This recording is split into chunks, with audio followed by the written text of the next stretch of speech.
వారి తలకై లేచింది. ఆమరణ నిరాహార దీక్షణ చేస్తా గాని చంద్రానిగుట్ట ఎమ్మెల్యే ఎంఐఎం ఎంపీ వచ్చి ఈడ క్షమాపణ అడిగి అమ్మవారి ముందు తల పెట్టాల్సిందే.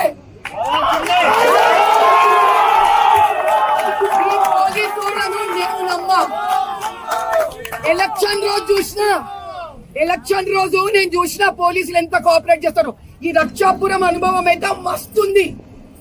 ఇలా నమ్మం. 10 మీటర్ దూరంలో ఉన్నాయి ఆ పోలీస్ స్టేషన్. అప్పుడే కాపాడుకోలేకపోయినాం మేము. ఇది బంగ్లాదేశ్ కాదు, హిందుస్థాన్. యాద్ రఖో. హిందువులకి ముస్లింలకి మధ్యలో గొడవలు తెచ్చే ప్రయత్నం చేస్తుంది. ఊరుకునేది లేదు. ఇది హిందూ ముస్లిం సమస్య కాదు, ఇది ఎంఐఎం సమస్య. ఎంఐఎం సమస్య. ఇట్లా మేము గమ్మునుంటామని అనుకుంటున్నారు. ఈ రోజు తాడో పేడో తేలాల.